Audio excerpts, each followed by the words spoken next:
ॐ यो ब्रह्माणं विदधाति पूर्वं यो वै वेदांश्च प्रहिणोति तस्मै तं हदेवमात्मबुद्धिप्रकाशं मुमुक्षुर्वै शरणमहं प्रपद्ये। ॐ शान्ति शान्ति शान्तिः। श्रुतिस्मृतिपुराणानाम् आलयं करुणालयं नमामि भगवत्पादं शङ्करं लोकशङ्करं। शङ्करं शङ्कराचार्यं केशवं बादरायणं सूत्रभाष्यकृतौ वन्दे भगवन्तौ पुनः पुनः। ईश्वरो गुरुरात्मेति मूर्तिभेदविभागिने व्योमवद्व्याप्तदेहाय दक्षिणामूर्तये नमः। ॐ पार्थाय प्रतिबोधितां भगवता नारायणेन स्वयं व्यासेन ग्रथितां पुराणमुनिना मध्ये महाभारतम् अद्वैतामृतवर्षिणीं भगवतीम् अष्टादशाध्यायिनीम् अम्ब त्वामनुसन्दधामि भगवद्गीते भवद्वेषिणीम्। यं ब्रह्मा वरुणेन्द्ररुद्रमरुतः स्तुन्वन्ति दिव्यैस्तवैः वेदैः साङ्गपदक्रमोपनिषदैः गायन्ति यं सामगाः। ध्यानावस्थिततद्गतेन मनसा पश्यन्ति यं योगिनः यस्यान्तन्न विदुःसुरासुरगणाः देवाय तस्मै नमः।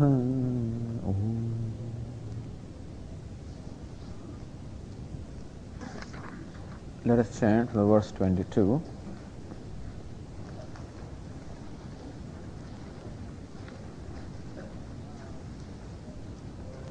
Ananyāscintayanto māṁ ye janāః paryupāsate teshāṃ nityābhiyuktānaṃ योगक्षेमं वहाम्यहम्। येऽप्यन्यदेवता भक्ताः यजन्ते श्रद्धयान्विताः तेऽपि मामेव कौन्तेय यजन्त्य विधिपूर्वकम्। अहं हि सर्वयज्ञानां भोक्ता च प्रभुरेव च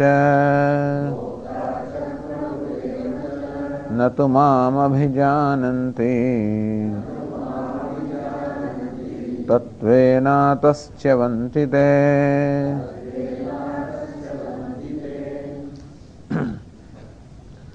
अनन्याः चिन्तयन्तः मां ये जनाः पर्युपासते। Ananyaha, being totally devoted to me, looking upon me as their very self, Mam Chintayantaha, all the time thinking about me, Ye Janaha Mam Paryupasate, those devotees of mine who worship me in every way, Tesham Nityabhyuktanam Chintayantaha, which means that their mind always focused upon me. Paryupasate, they all the time serve me, worship me, that means their actions are also centered on me. Ananyaha, they know themselves as not separate from me, therefore the knowledge also is connected to me, yukta, joined with me, connected to me, because they know me as their very self. Yoga kshemam vahamyaham, the yoga and kshema, aham vahami, I carry, I take care of their yoga and kshema, which means I provide them whatever they need and I protect whatever they have. That's a minor thing. A bhakta doesn't even care whether his yoga kshema is taken care of. This is for us that is being told. Because one may be worried, what will happen to me and what will happen? These are always concerned. What will happen to me if I totally dedicate myself to worship of God? What will happen to me? Lord Krishna says, don't worry, I'll take care of you. A bhakta doesn't even care whether yoga kshema is taken care of or not. Whether he gets what he needs or protected what is protected, he doesn't care. He doesn't even want the Lord to take any trouble for him. There have been the devotees who do not want Lord to take any trouble for them. Just to tell you one or two stories, it seems that Tulsidas, who was a great devotee of Lord Rama, was once visiting Vrindavan where Surdas, who was a great devotee of Lord Krishna, was there. So, both of them were sitting on a dais, perhaps satsang may be going on, a number of people were sitting there, and all of a sudden, there was a rumor that, run away, come on, a mad elephant is coming, so run away. Everybody ran away, including Surdas. Surdas was a blind devotee of the Lord. He also quietly left that dais and then hid himself someplace. Only Tulsidas said that. It turned out that this was merely a rumor and there was no real elephant, and everybody finally came back and took their places. And Surdas also quietly came and took his place on the dais, and Tulsidas asked him, making a little fun of him, is that all? Is it the trust that you have in God? Did you not realize that don't you realize that He would protect you? Meaning thereby, see how I kept sitting here? I knew that God would protect me. Surdaji says, well, as long as I can protect myself, I don't want to give him trouble. And so if I can do something, why should I give him trouble? Even what Tulsidas also said, once upon a time it seems people brought a lot of things to him. So in his kutia, in his hut, there must be some various things were there, perhaps, which the devotees may have brought.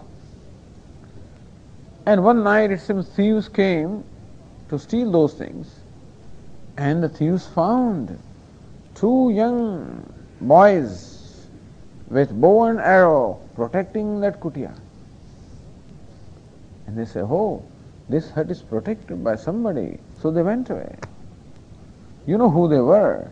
They were none other than Rama and Lakshmana. They came because yoga kshemam vahamyaham. I must protect what my devotee has. Next day Tulsidas came to know that, Lord Himself came to protect me. Oh, He had to take the trouble of coming here? For what reason? Oh, because I had this stupid property, He gave away everything, So I don't want God to take trouble for me. So really speaking, a true devotee is not even concerned about Yogakshema. If he is concerned, he would never think of God anyway.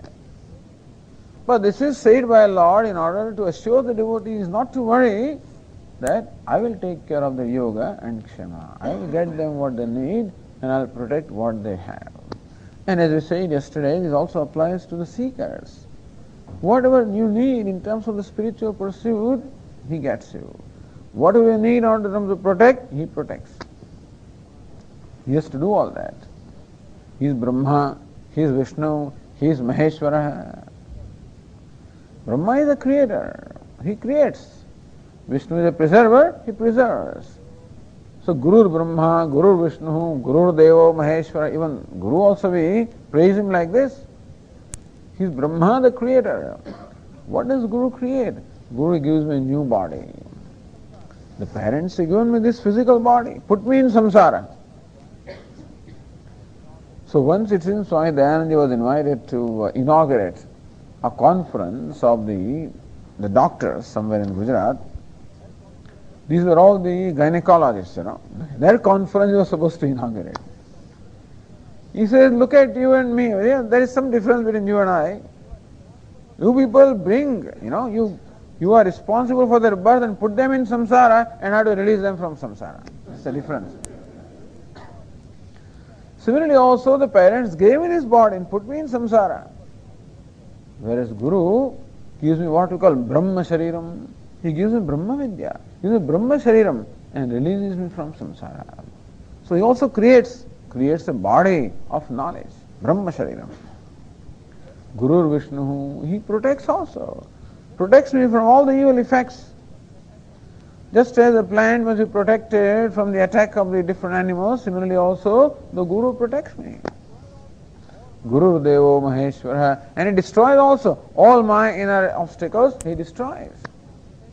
He destroys the obstacles. He protects me from the attack of undesirable things. At the same time, he gives me the Brahma Shariram. He gives me the body of the knowledge. So God does everything. He takes care of whatever we need and protect whatever we have. This is a matter of trust. Yogakshamam vahamyam. But people don't have this trust. Therefore, as we said, the best way to worship God is for the sake of God. What do I ask of Him? Ask of Him that I want you, God, nothing else.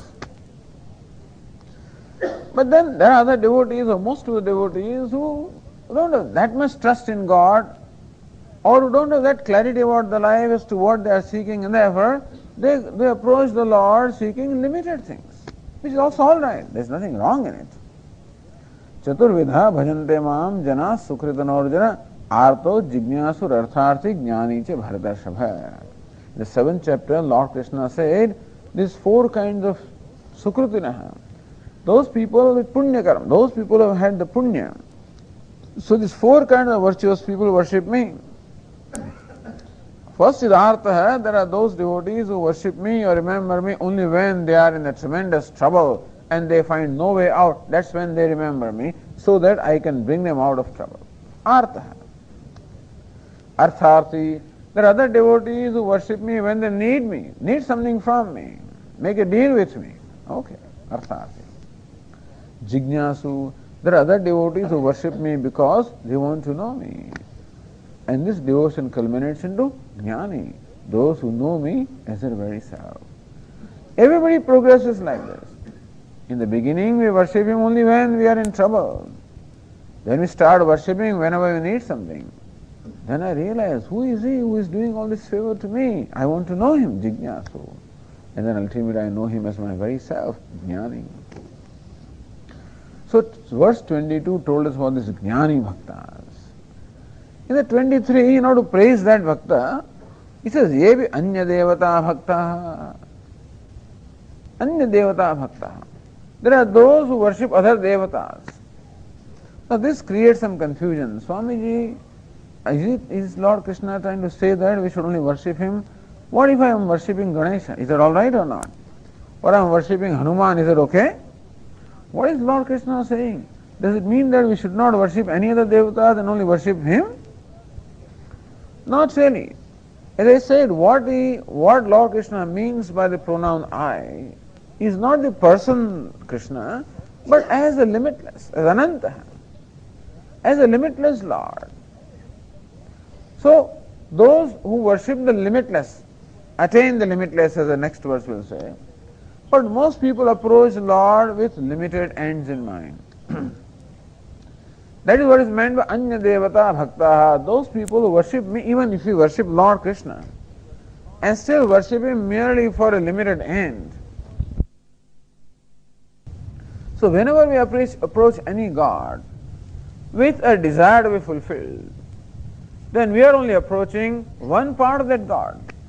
Like whenever I go to somebody, let us say, and seeking donation from him, let us say, with some desire, then I relate to that part of that person who is the donor part. That's all I relate to, isn't it?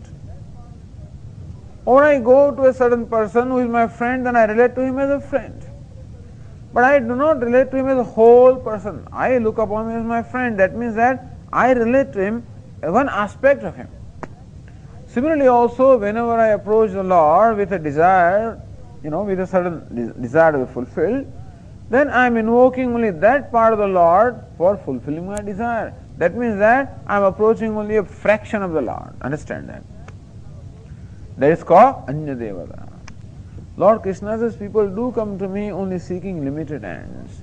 So Sakama Bhakti and Nishkama Bhakti. Sakama Bhakti, devotion to the Lord with a desire, which is, as we said yesterday, is not really devotion to Lord, it is devotion to my desired object. And Lord becomes a nimitta, becomes only an instrument of fulfillment of my desire. Nishkama Bhakta, not Satuna Kamayamana, says Sage Narada. That is bhakti or devotion to the love, there should not be any desire. People ask this question, Swami, what is the difference between love and attachment? Attachment is also love, except conditional love. So when we approach the Lord with a desire to be fulfilled, then we love the Lord all right, but conditional love. That as long as He fulfills my desire, so long is acceptable to me. So that means that I am invoking one aspect of the Lord, who is karma phala, who is the data, the giver. That means I only relate to Lord only a fraction of that Lord. I don't relate to Him totally. So this is what is meant by Anya Devata Bhaktaha. Those people who worship God, whether it doesn't matter what form I worship. I may worship Ganesha, Hanuman, Devi, Shiva, anybody I worship. The point is, do I have Sakama Bhakti or Nishkama Bhakti? Do I worship my Ishta Devata with the desire, worldly desire to be fulfilled? Or do I worship the Ishta Devata without any worldly desire at all? I worship him for the sake of worship. Tesham satadayuktanam bhajatam pridipurvakam. Those who worship me out of love for me. So that's the highest form of devotion, that I love with no demands at all. Not easy, but that is the highest form of love, in which there is always giving and there is no demand. When can that happen? That can only happen when I can enjoy the very act of giving. How can I enjoy the act of giving? Because when I give, I see a satisfaction on the part of the one who receives, and that, so happiness of my object of love, if that is my happiness, then what else do I need? If I am happy because someone else is happy, then all I need to do is to make that person happy. I need not make myself happy because I am happy because the one whom I love is happy. Similarly also, if I am happy because I am offering something to God, because God is pleased, therefore I am pleased, then I need not make any separate effort to please myself. The other day we said that by feeding someone else, if I am happy, I need not make a separate effort to be happy by feeding myself, because giving itself is a joy, worshipping itself is a joy, love itself is a joy. So those who discovered that love, or those who are committed to that love, so they are Nishkama Bhakta. But most of the devotees worship the Lord with always some desire in mind. About them this is a Te Vimameva Kaunte Yajanti Avidhi Purvakam. So I go to Hanumanji, Sankat se Hanuman Chudave, Manakrama Vachana Dhyana Jolave, Nase Roga Hare Sabapira, Japata Nirantara Hanumat Veera. So whenever there is Roga or Pira, then I go to Hanumanji, Nase Roga Hare Sabapira. When I am in Sankata, Sankat se Hanuman Chudave. That's good, Hanumanji will do that. But that means I am only relating to one aspect of Hanuman. Or I go to Ganesha, Nirvignam Kurume Deva, Sarvakaryeshu Sarvada, so that Lord Ganesha removes my obstacles. He will do that. But that means I have a conditional relationship with Lord Ganesha, that I look upon him as remover of obstacles. That is called Anya Devata. Only one aspect of God I am worshipping. I can worship Ganesha so that I want limitless, then fine. It's worshipping Vasudeva. I can worship Hanumanji desiring the inner purification, then it's fine. But Yajñairištva Svargatim Prarthayante. Most of the devotees want swarga, they want pleasures, they want material things. So it doesn't matter what deity I worship. As long as I worship with a desire, that means that I am worshipping only one aspect of the deity. Doesn't matter what deity I worship, as long as there is no desire in me, that means that I am worshipping the limitless. Because ultimately, every devata only represents the limitless. It's up to us what to worship. Tepi mameva kaunte yajanti avidhipurvakam he kaunteya. They worship me alone, avidhipurvakam, unknowingly they worship me. Aham sarvayajnanam bhokta cha prabhureva cha. Really, I am the receiver of all the worship, and I am the giver of the results of all the worship also. So even when they worship those limited devatas, in fact, I am present as those devatas anyway, because I am alone the self of all, including I am the self of Indra, Varuna, Agni, whoever they worship. So when they worship Indra or Varuna, they do not know they are worshipping me. They think that they are worshipping Indra. When I go to a government office and when I perhaps talk to an officer and then I please him so that he can do me a favor, ultimately the power that the officer has comes from the top man, isn't it? Let us say the Prime Minister is the most powerful person. I go to a minister and I may please the minister to get certain things done by him. So whatever favor the minister does is on account of the power that has been given to him by the Prime Minister.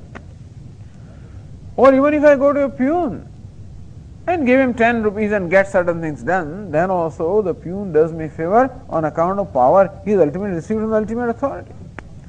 So if any devata does any favor to me, it is only because that has been bestowed, that power has been bestowed upon that devata only by the Lord. So ultimately they are worshipping me, and I am the one who is doing all the favors to them, but they do not know that. Natu mam vijanandi tattvena. They do not know the true nature of myself, that I am the Prabhu, I am the karma phaladata, I am the bhokta, I am the recipient of all the worship. Chavandite, and therefore they are deprived of the real result that should come for by their worship. They are deprived of the real result that the worship should yield to them. That is explained further in the verse 25.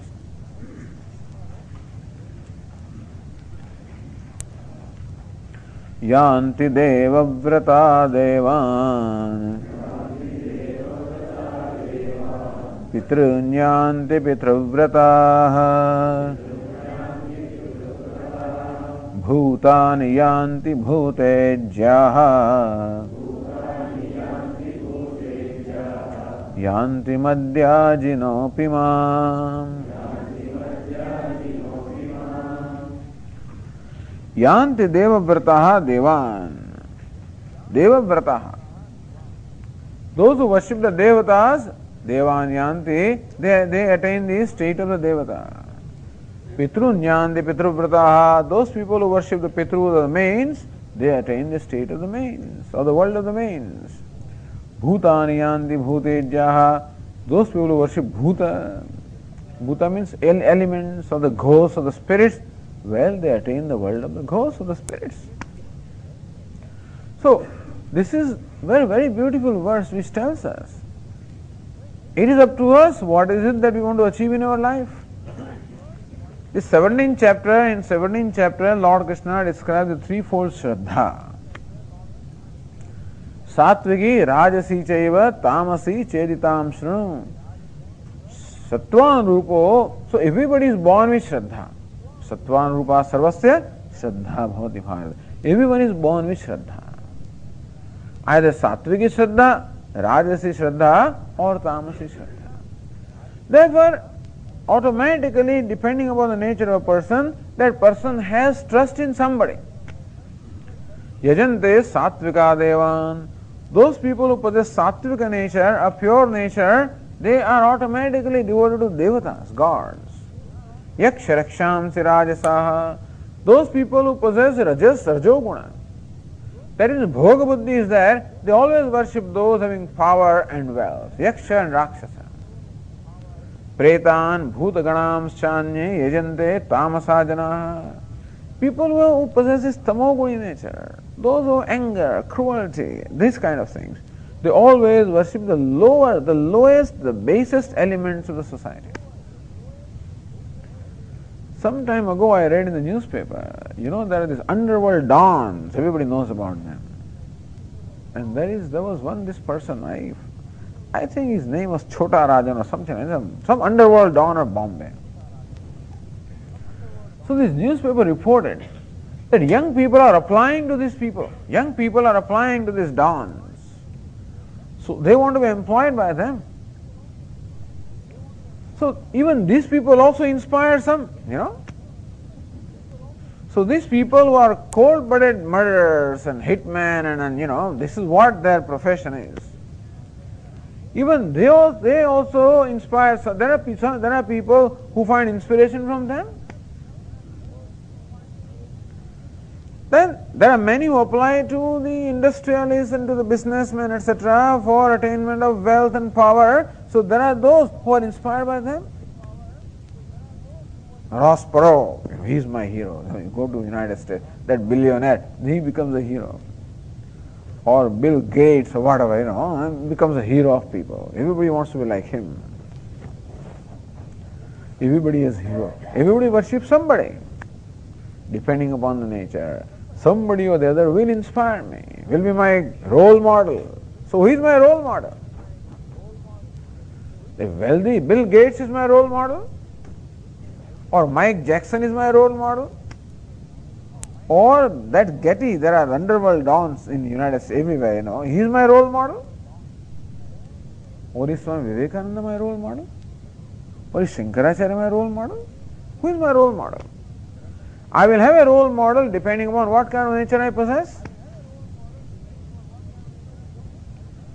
And so it is we who have to decide what we want to become in our life. This kind of freedom and this kind of potential is given to the human being, that I can achieve or I can become whatever I want to become. Tam yatha yatha upasate tadeva bhavati. Everybody is a meditator. Everybody meditates on something.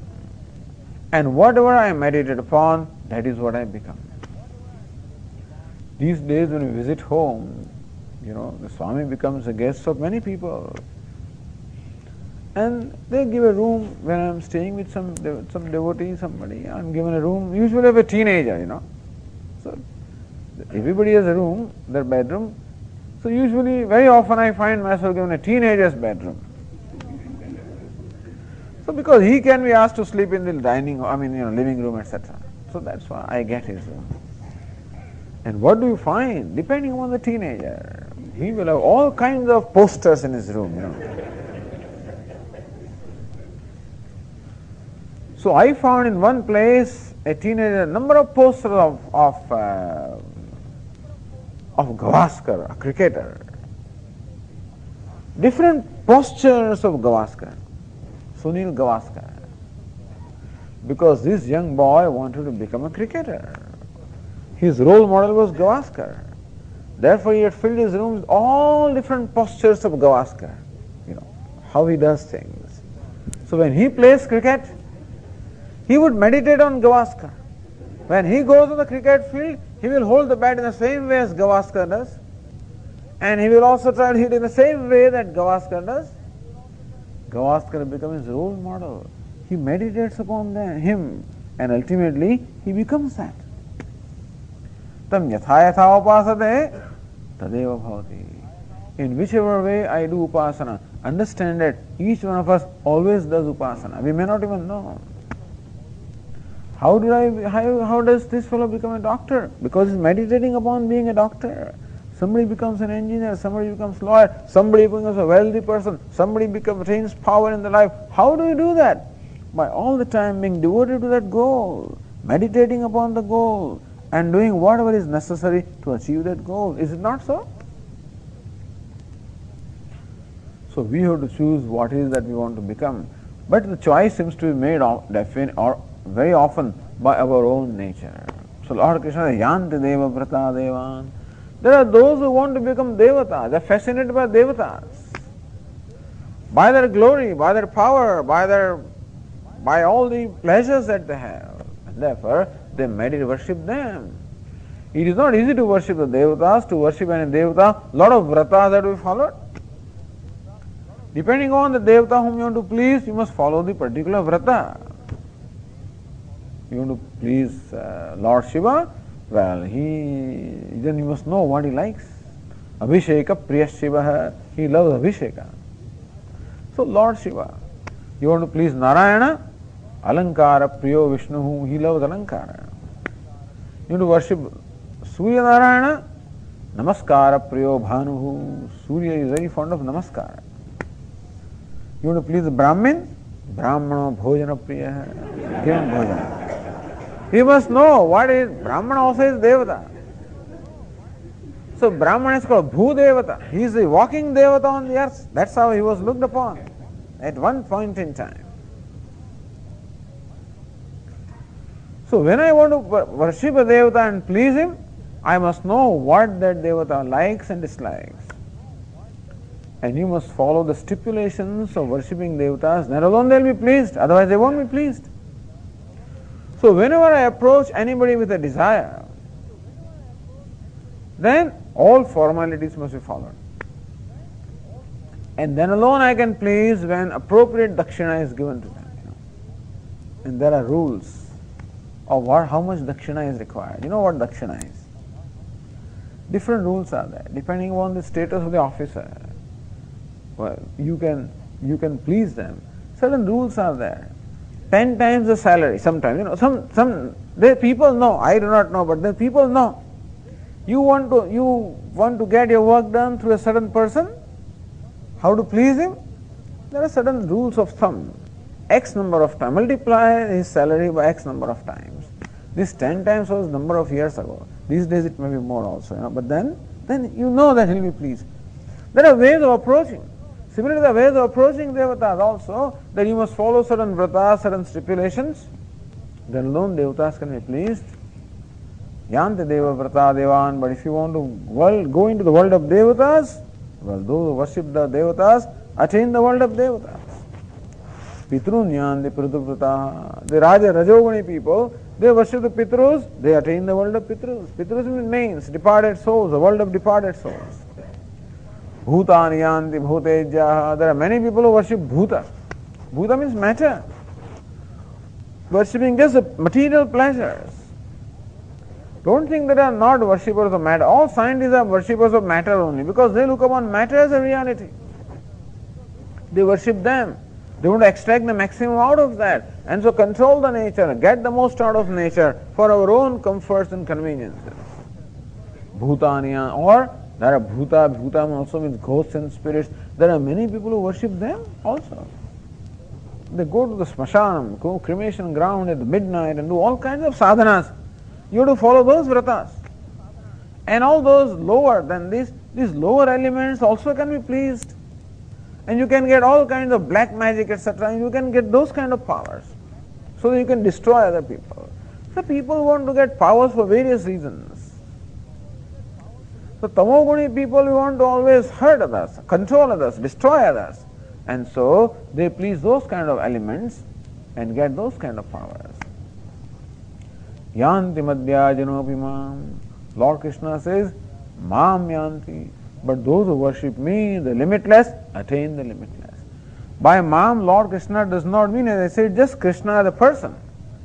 Lord, in whichever form I worship, doesn't matter what form I worship. Forms are fine. It is for what purpose I am worshipping, that is important. For worship you do require a form. If you do require, fine. If you don't require, then also is fine.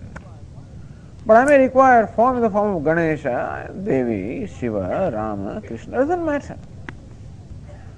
But what for am I worshipping that form? Do I look upon Rama or Krishna as a limitless Lord? Or do I look upon him merely as Dasharatha Putra or Devaki Nandana? How do I look at them? Yanti madhya janopimam, Lord Krishna says, those who worship me, the limitless, attain the limitless. Samanepi ayasa, exertion is the same. Whether I worship the wealth and power, then also I have to exert, nothing comes free. Or if I want the Lord, the limitless, then also I have to exert myself. Exertion is the same. But the people who have viveka, discrimination, they really attain the fulfillment in their life. Whereas those people without discrimination, they only settle for a limited thing in their life. That's what we are saying. That karma, the actions that we perform, what is it that we want as a result of the actions? If you want limited result, you will get that. You want the limitless, you will get that. Durena hyevaram karma buddhi yoga dhananjaya buddhau sharanmanvicha krupanaha phalahetavaha. Phalahetavaha krupanaha.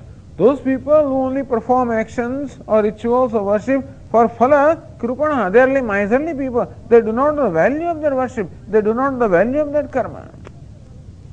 Buddhau sharanmanvicha. Hey Arjuna, you take refuge of buddhi, of knowledge, that through your actions may you seek the Lord Himself, the limitless.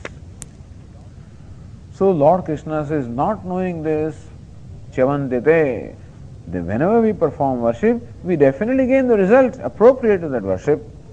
But the very same worship, had it been performed without any kama or nishkamataya, without desires, that worship would have yielded the limitless. The same worship, when performed with a limited desire, yields only limited result. That is how Lord here glorifies His nishkama bhakti, or the devotion without the kama. But Lord, you are limitless. You are the highest. You are the supreme. That means that if we want to please you, then what a dakshina we must give you? If those limited devatas require, so much pomp and show and so much formalities and stipulations to please them, then if you want to please you, who is limitless, then I don't know even what an amount of pomp and show and what stipulations would be required. What gift should we give you? How do we please you? Lord Krishna says, I, the limitless, doesn't require anything to be pleased. It is only the limited people who always have their eyes on the limited things. Only a poor person always has his eyes on the money, how much money came. The person who is wealthy doesn't care. So these devatas who are the lower entities, they are always concerned about how much dakshina came to them, or how much bali, or how much bhet, soga, etc. came to them. Lord Krishna said, to me it doesn't matter at all what comes to me. Then what matters to you? The 26th verse says, again a very, very famous verse, verse 26. Patram pushpam phalam toyam yo me bhaktya prayachate tadaham bhaktyupahrutam ashnami prayatatmanah.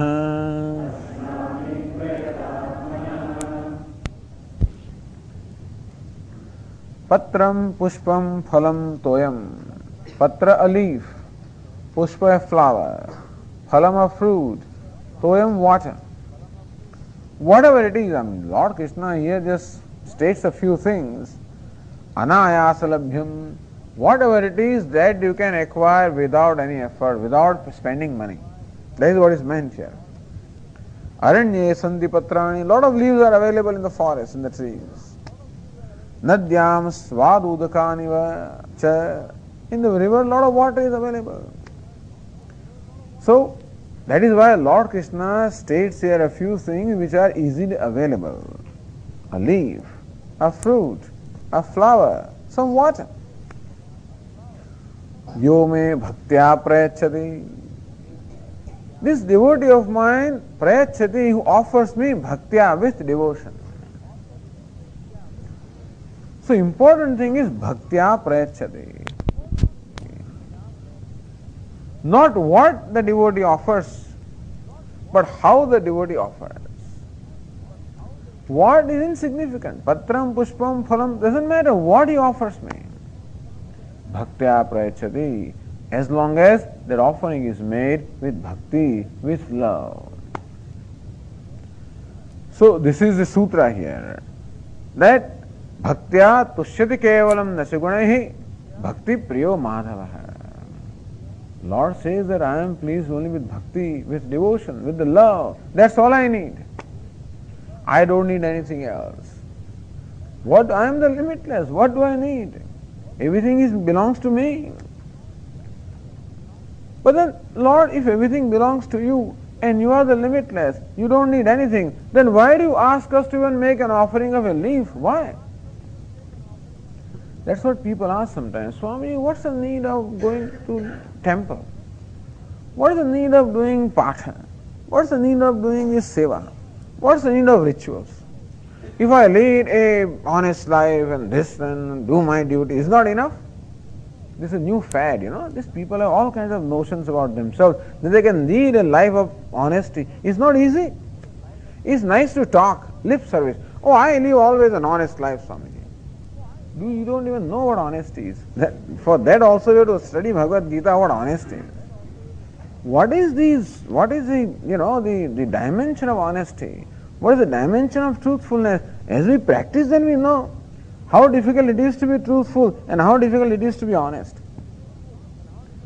But in order to justify not doing something, because I don't want to wake up early in the morning and then do my worship, therefore I say, Swami, I don't need any worship, because I am leading a life of honesty and purity. It is necessary to do something. Lord Krishna says, Yo me bhaktya prayachati. We ask the Lord, but you know, Lord, that I am your devotee. Why do I have to make an offering to you? Lord Krishna says, make an offering. It is not what you offer, but that you offer is important. Bhaktya prayachati. The idea is that when there is bhakti, when there is love, that love will automatically manifest in the form of some action. Love is always dynamic. It cannot be that I love somebody, I love him, I love you, but I don't care whether you die or you're alive or dead, It cannot be. When I love somebody, I'm going to care for that person. When I love somebody, I'm going to do something to please that person. Because when I love somebody, the happiness of that person becomes important to me. And his happiness or her happiness becomes my happiness. Therefore, I will naturally do something to make that person happy. So, bhakti. There was a great teacher, Acharya, whose name was Vallabhacharya. He explains about bhakti in this manner. Bhaj plus a pratyaya is applied, a suffix is applied, ti. Bhaj plus ti becomes bhakti. Bhaj sevaya, bhaj means to serve. And pratyaya ti is applied in the sense of love. So serving with love is called bhakti. That's why he prescribed for his devotees seva of Bhagavan with bhakti. So Lord Krishna says that when there is devotion in your heart, you will always want to offer something. So what do you offer? Doesn't matter what you offer. Just offer something to me with love. So that offering becomes a vehicle for expression of my love, is it not? I have my child. The children are celebrating the father's birthday. I have a 5-year-old son. 6-year-old son who just started going to school.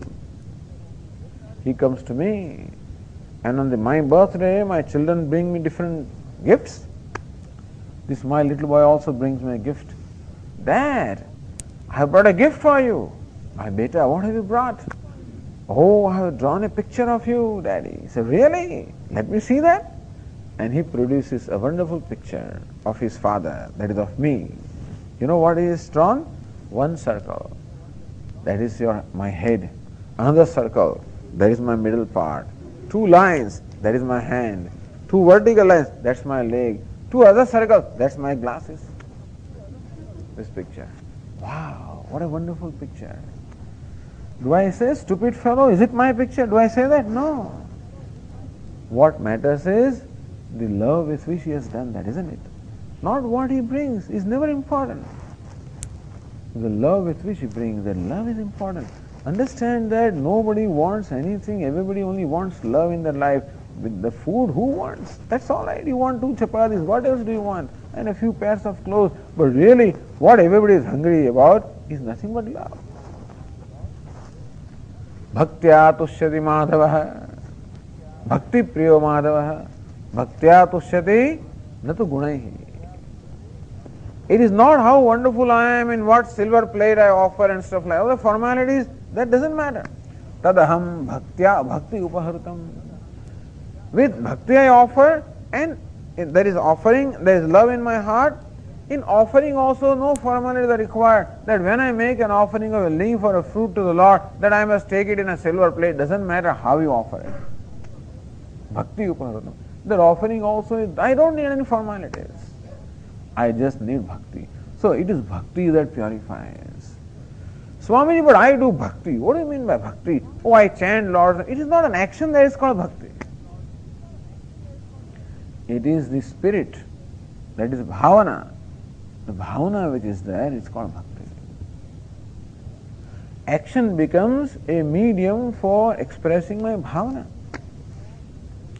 That's why we offer nevedya to neveditam to the Lord. Nevedya.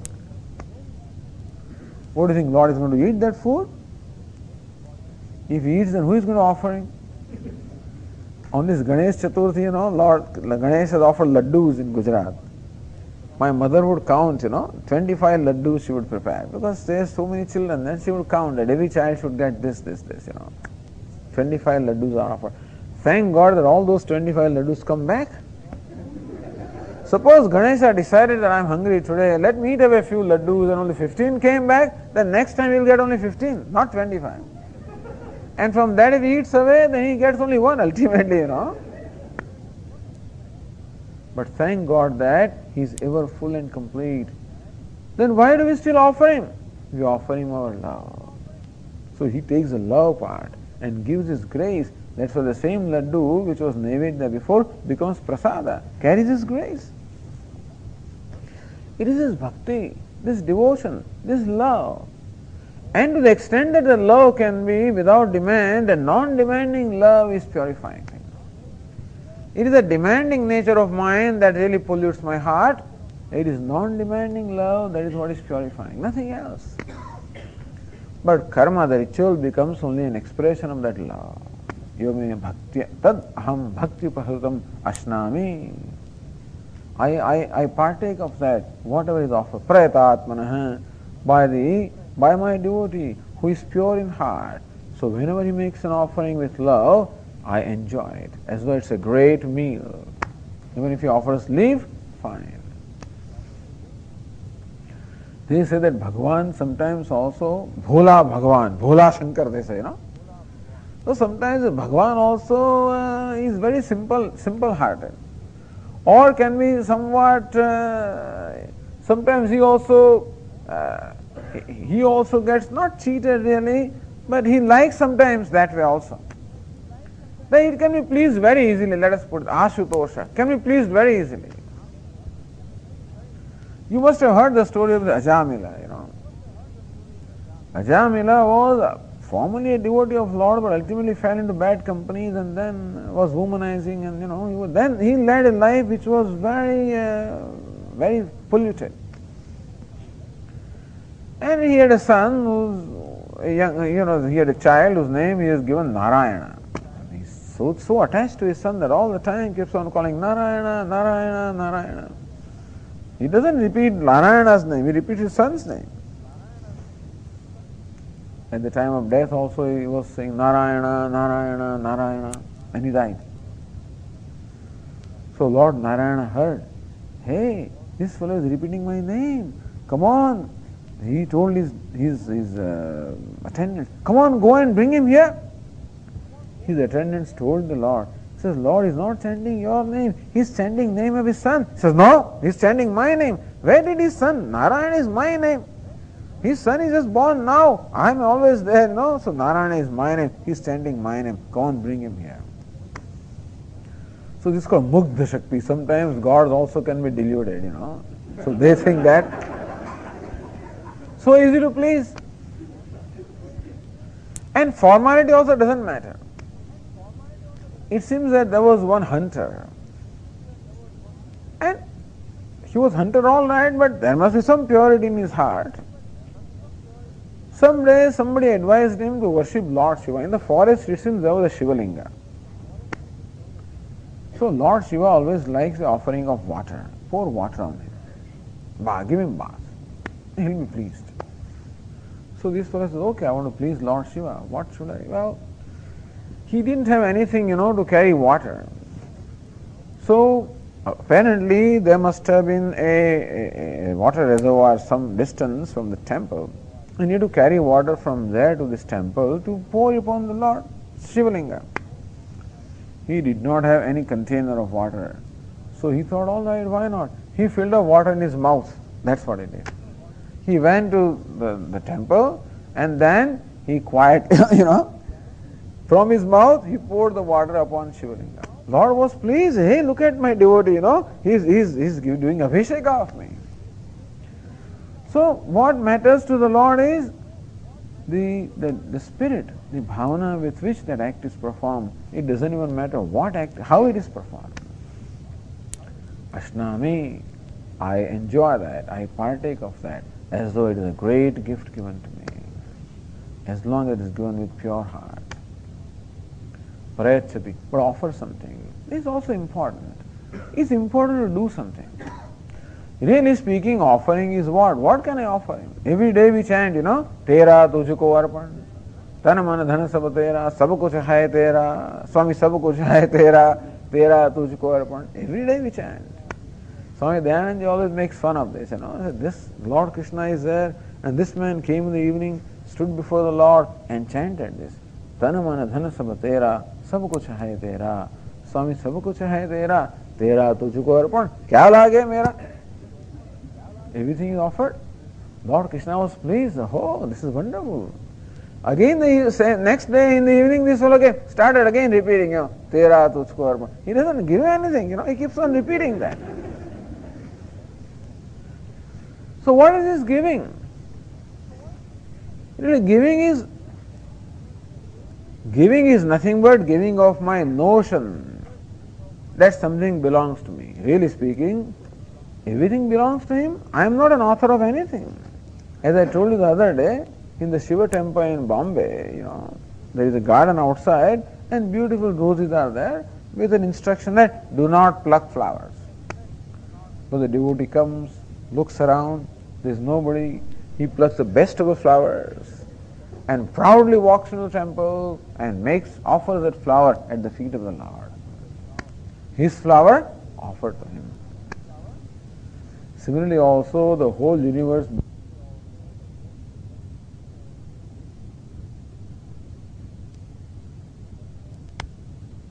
but my own delusion. Because there is no stamp on it. I now have put a stamp as Swami Viditatmananda. You can see that stamp on this book. So what? I put a stamp. Nothing in the world comes with a stamp that this belongs to Swami Viditatmananda or whatever. This is only my notion. The other day I bought a new pair of shoes, 600 rupees, I was very proud of my shoes. So whenever I would sit there, I would sit in such a manner everybody can see my shoes, how wonderful they are. Very proud of them. Always polish them, I could see my face in them. The other day I went to a satsang like this, and the shoes were taken outside, I went back, the shoes disappeared. Look at this stupid shoes, isn't it? I've been calling them my shoes, my shoes, my shoes. When somebody quietly put on those shoes, the shoes did not register any protest at all. Hey, come on fellow, I'm not yours, I belong to this person. He didn't say it, he went away along with that, the shoes went away. So this ownership is a one-way street. I keep on calling things as mine. They don't call themselves as mine. It's purely a notion. But it is necessary to become free from these notions of ahankara, mamakara. Therefore, the act of offering is required. Some ritual is required. That's the reason why we tell our children, come on, prostrate to Swamiji. Prostrate. Hopefully, someday he will do it himself. Hopefully. This is called physicalizing the worship. But Swamiji, I don't feel like doing it. Still do it. Why? So hopefully someday you will feel like doing that. Swami Dayananda calls it physicalizing worship. That I may not have devotion in my heart, but I have value for devotion. That I want your devotion. Then what should I do? I do those things as though I had devotion. How would I do things if I had devotion? I do them. So usually an act is performed because of a bhavana inside. But we can go the other way around also, that by deliberately performing certain actions, we can create bhavana also. If bhavana gives rise to action, action also can give rise to bhavana. So prayachati. That is the reason why it is necessary that we do certain specific acts of worship. Even if Swamiji, but then what's the use of worshipping Lord without devotion? Doesn't matter. Would you like to have devotion or not? Yes, I would like to have. Then do it as though you have devotion. And that very act of even prostrating, salutation, all of the conducive to create those bhavanas. Now Lord Krishna says, Prayachati, make an offering to me. Tadaham bhakti pahrutam ashnami prayatatmanah. And I happily partake of whatever he offers. He doesn't need anything. He is only pleased with the love or the devotion that goes along with that offering. Is it necessary that I should, now going a step further, should I have to offer you flowers and everything every day? Lord Krishna says even that is not necessary. Makes it even simple. Says in the verse 27, Yat karoshi yadashnasi yad juhoshi dadasi yata yat tapasyasi kaunteya tat kurushva madarpanam.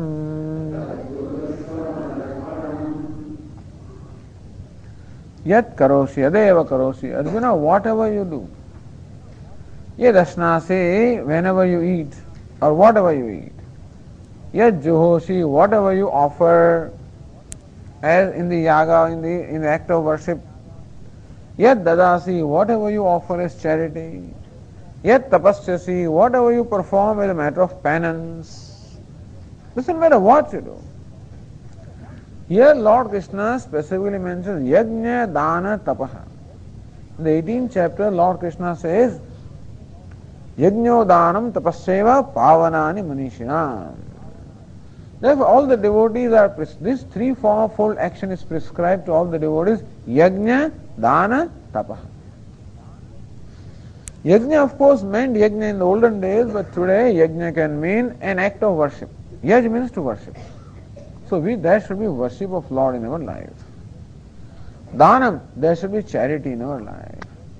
Tapaha, there must be penance or austerity in our life. Tapaha, that austerities also we perform, like fasting. We perform those austerities. Or Purashchan, the Gayatri, Japa, some Japa we perform, the Namasmaranam we do, all of this we do. So all these austerities also act as what we call general prayaschitta. Whatever kind of sins or whatever kind of negative things we may have accumulated knowingly or unknowingly, to remove them we do all these austerities. Or sometimes we observe fast, etc. in order to develop an inner control and self-control. Because otherwise the mind has a tendency to do whatever it likes to do. Therefore deliberate self-denial that today I will observe fast. And that is how I develop a self-control.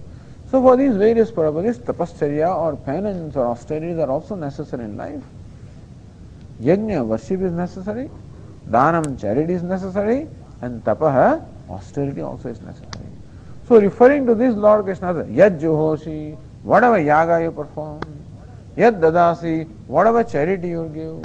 Yad tapasyasi, whatever austerities or penance you perform. So these are what we call nitya, naimiti karma, the prescribed actions for everybody. So this is what the scripture prescribes, and that's what we do. And other than that, we also do a lot of little other things, like eating, drinking, walking, talking, yat karoshi, whatever else you do. He kaunteya tat kurushva madarpanam. Just do it in such a manner that it becomes an offering to me. Gives us a concession further. You need not even worry about offering me a flower. Don't worry. If you don't have time, don't do that. I am not offering flower not because I don't want to offer him, because I have other things to do. All right. If you are such a busy person and doing your duties sincerely, That you do not get time to do this formal worship doesn't matter. Make your whole life a worship. Whatever you do, make an offering to me. But Lord, how can I offer? Where are you? Oh, where am I not? Yatah pravartir bhutaram yena sarvamidam tatam. Remember that you are able to perform these activities is due to my grace. Remember that the buddhi you have is because of me. The knowledge that you have is because of me. The skills that you have is because of me. That you are able to perform an action is also due to my grace. Remember that. Remind yourself that I am an instrument in the hand of the Lord, that I am a servant of the Lord. Aham karta. So I am a doer of the action. For Swami, for my master, I am doing it as a servant. Bhrutyavat karomi. So I can look upon myself as a servant of the Lord. I may be servant of my local master here, but I look upon myself as servant of the Lord. And therefore, whatever I do with the spirit that anena parameshvara priyatam. Let the Lord be pleased by this action. If there is honesty in my action, if there is this value of non-violence, truthfulness in my action, certainly Lord will be pleased by my actions. If there is a desire on my part or an attitude on my part that by my action somebody may be pleased, may I cause some comfort to somebody, may I cause some happiness to somebody, may my action even in a little way help somebody. If there is a spirit of paropakara, upakara or helping somebody, if there is a spirit of offering, even then also Lord is served. So whatever you do in your life, do it as an offering to me. Tasmat sarveshu kaleshu mamanasmara yudhyacha. Therefore, hey Arjuna, at all the times, remember me and do your duty. In short, samarpanam, that whole attitude of samarpanam, the attitude of offering itself becomes the worship of the Lord. And for that purpose, we need not do anything special. Whatever you do, yat kurushu tadarpanam, you do it in such a manner that it becomes an offering to the Lord. Let your whole life become an offering to the Lord. I'm going to take bath. This is how the devotees think, bhaktas think like that. I'm going to take a bath. Why? So that my body will be pure and my mind will be fresh, I can worship the Lord better. I'm going to sleep. Why? Also for the sake of Lord. So that I'll be refreshed next morning and I can perform His worship well. I'm eating this food also for the sake of Lord, so that my body will be nourished, it will strengthen and I can worship the Lord in a good manner. Whatever I do so that it becomes an act of worship. That's all he wants. He wants the spirit of worship or offering. Mai sarvani karmani sanyasyadhyatma chetasa nirashir nirmamo bhutva yudhyasva vigatajvara. Mai sarvani karmani sanyasya, offering so he becomes a sannyasi. The person who performs the activities and makes them as an offering to the Lord becomes a sannyasi. Sannyasi is a sannyasi because he has renounced something. This grahastha also becomes sannyasi by performing actions as an offering to the Lord. His life is dedicated in service of the Lord, or whatever he looks upon as Lord. Suppose we look upon the society as Lord, all right. In short, there must be some noble cause in our life. Our life should not be merely for my own sake, my own eating, drinking and pleasure and my own security. That is not the only concern in my life. There should be some higher concern in my life. There must be some greater cause in my life. Want to serve the society? Fine. That is your Lord. Want to serve the country? That is the Lord. There will be some altar of worship in our life. So that whatever I do is dedicated to that altar of worship. Ultimately, hopefully, the altar of worship will expand in such a manner that the whole universe becomes an altar of my worship. The limitless becomes an altar of my worship. Don't think this is easy. Don't think worshipping God is easy. As we understand the spirit of worship, then we realize how that selfishness, self-centeredness and littleness is there in our heart. In order to worship the Lord, that littleness has to be slowly and slowly given up. We become large-hearted people. Small things remain small, big things become big. That's how here Arjuna, make your whole life a worship of me. Whatever you do, make it an offering to me. As I said, I wanted to tell you a story. In fact, while Lord talks about Patram Pushpam, you perhaps know this story. It is said that Lord Krishna went to Hastinapura in order to negotiate peace with Duryodhana. And when Lord Krishna reached Hastinapura, then Duryodhana invited him, please Lord, come to my palace and be my guest. Lord says no. Duryodhana ko meva tyago. He gave up this meva, all this luxury of Duryodhana. Instead, Lord chose to go to Vidura. Vidura lived with his wife, a retired life of worship in his hut. And when Lord Krishna reached there, Vidura saw him and became just, he totally became mad. So, Lord has come to my home. He tells his wife, it seems his wife was taking bath at that time. And so Vidura says, hey, do you hear? Lord Krishna is here. All right, say I'm going to the market to get something, so that we can treat him. You quickly take bath and then take care of the Lord. And thus he departed for shopping something, going to market.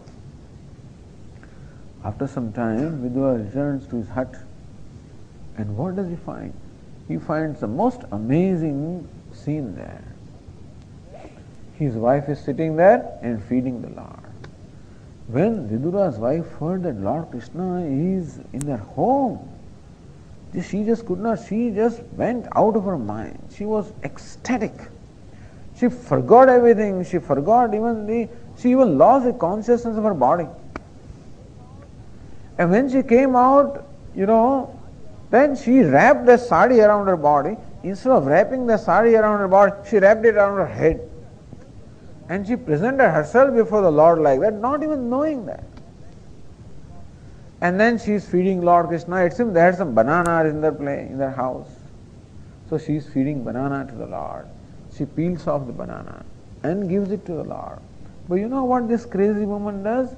She puts the banana on one side and gives the peels to the Lord. But Lord is even crazier than her. Vidura found that his wife was offering the peels to the Lord and he was quietly eating them with the same tremendous pleasure. Tadaham bhakti pahrutam asnami prayatatmana. Whatever you offer me with love, I enjoy it as though a great feast is offered to me. He also forgets. And therefore, the only thing that he wants is love from us, nothing else, because everything belongs to him. And love also because it is a great purifier. This devotion to the Lord or love to the Lord is the greatest purifier. And thus when that purity comes in our life, what happens? As a result of making this offering all the actions to the Lord, what is the result of it? The 28th verse says that Shubha Shubha Phalairevam Mokshase Karma Bandhanaihi Sannyasa Yoga Yuktatma Vimukto Mamupaishyase. Shubha Phalaihi Evam Mokshase Karmabandhanaihi. Evam, in this manner. Here Arjuna, this perform his actions as an offering to me. Thus when an action is performed in the spirit of offering to the Lord, offering to some altar of worship. Evam Shubha Phalaihi Karmabandhanaihi Mokshase. Here Arjuna, Mokshase, you will be released or liberated from Karmabandhanaihi, from the bondage of action. Shubha Phalaihi. So karma or the action is that which gives rise to Shubha Phala or Ashubha Phala. Whenever you perform an action, one of the two results can come. Either the result is Shubha, that is desirable, or Ashubha, undesirable. Usually we are bound by the action. How does the action bind us? Action produces results. As we said, either desirable or undesirable. When the result is desirable, then I react to the result with joy and elation. I congratulate myself because I am successful, and that is how I react to the result with elation, with harsha. On the other hand, when the result is undesirable or unpleasant, I again react to the result with what we call depression or sadness. So, how do we relate to the result of action? Always with a reaction of harsha or shoka, with raga or dvesha. So, whenever any situation creates in me a reaction, then understand that I am controlled by that situation. Is it not so? That harsha or that avega, that impulse of happiness came in me, which was dictated by an event which I judged as desirable. Or another impulse of sadness came in me that also was dictated by the result which I branded as undesirable. So this is called bondage, when the emotions arising in me are determined not by me, but they are determined by the situations and events around me. I find myself dancing to the tune of the events. It is events of the world that decides whether I will be happy or unhappy. If the world decides to favor me, become favorable to me, I am happy. If the world decides not to be favorable to me, I am unhappy. This is called bondage, when what will be the frame of my mind is not determined by me, but is determined by events. So this is called bondage. So karma or action, by producing desirable or undesirable result, produces corresponding reactions in me, and those reactions lead to further reactions, and that is how this chain of karma and the karma phala and the janma mrityu continues. Lord Krishna says, when you perform an action as an offering to me, see, this is called nishkama karma. Any karma that is performed without a demand or a desire, that's nishkama karma. That does not produce a reaction in me. Because for this devotee, what God gives him is not important. What result comes is not important. What is important is that he is performing an action. That very offering is the reward of the devotee. I'm sure each one of us has experienced that. When I love somebody, then my pleasure is in very offering itself is my pleasure. What return favor will come to me is of no consideration to me. When there is love, that is not important to me what that person will do to me. What gives me joy is that I made an offering. So whenever an offering is made with love, then offering itself is a reward. Understand that. Therefore, for a karma yogi or a devotee, understand here the devotee is karma yogi. So this karma marga and bhakti marga are not different. Bhakti automatically results into karma. So this karma yogi must necessarily be a devotee of the Lord, and when he makes an offering to the Lord and performs the action, that offering itself is a reward. And therefore to a karma yogi or to a devotee, the result of the karma phala is not important at all. And therefore he does not even brand the result as desirable or undesirable. He doesn't care what it is. What he cares is that he made an offering to the Lord. So in karma yoga or in bhakti, the reward is immediate. See, when I perform an action as prompted by desire, then the reward always comes in future. And therefore, I always delegate my happiness to future. While I am performing action, I don't enjoy it because to me the result is important. For a karma yogi, action is important, not result. Therefore, action itself is a source of joy. That's what Lord Krishna is teaching here throughout Bhagavad Gītā. That may you learn to enjoy your action. Don't postpone your enjoyment to the result, because result will come in future and that also is uncertain. On the other hand, action is in present, and action is something that you control. So may you enjoy the action. Let your enjoyment of happiness come from action itself. So thus to a devotee who performs an action as a worship of the Lord, that very worshipping itself is a reward, because that's what he enjoys, and therefore to him it is not important what the reward came. And therefore the rewards of the events do not create any reaction in him at all. His cheerfulness or his happiness cannot be disturbed by the events. Shubha Shubha Phalairevam mokshase karamandani. Evam, in this manner, performing your actions in the spirit of offering to me, in the spirit of devotion to me, you will be freed from the evil or undesirable or the binding effect of the karma. Sannyasa yoga yuktatma. You are the one who is a sannyasi as well as yogi. Because the devotee, bhakta, is the one who doesn't care for the result or the reward. Therefore he has done sannyasa. He has renounced his attachment to the reward. So he is a sannyasi. And he performs actions in the spirit of devotion. Therefore he is a yogi also. Sannyasa yoga yuktatma. So you who are a sannyasi as well as a yogi, and the whole process of offering itself is a purifying process. Yuktatma. So one thus who is purifying himself by the process of samarpanam, by offering to the Lord, vimuktaha, you will become totally liberated from all ignorance, from all bondage, from all sense of smallness, from all sense of limitedness. You will become vimukta, totally free. Mam upaishasi, and here Arjuna, you will reach me. You will become liberated even while living. And when this body drops off at the end of prarabdha, then certainly you will become totally one with me. You are one with me to begin with.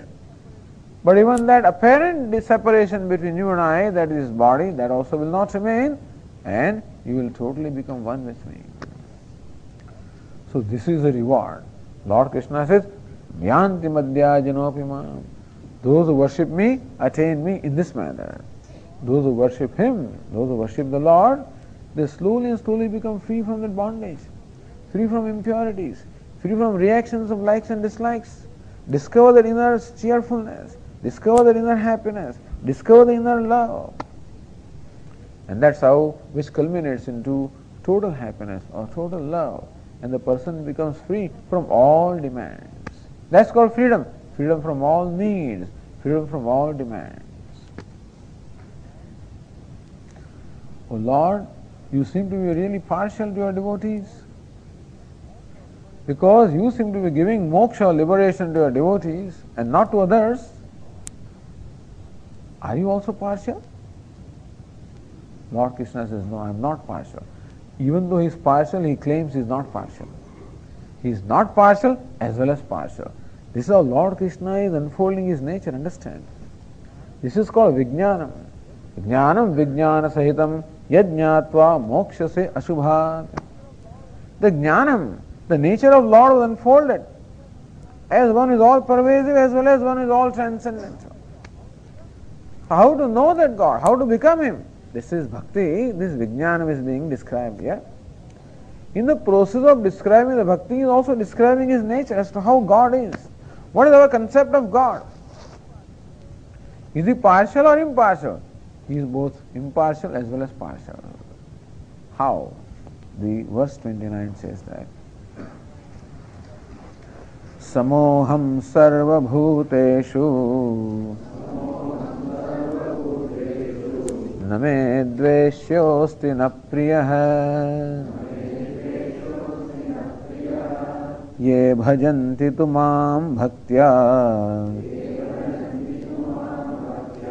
mayi te teshu chapyaham.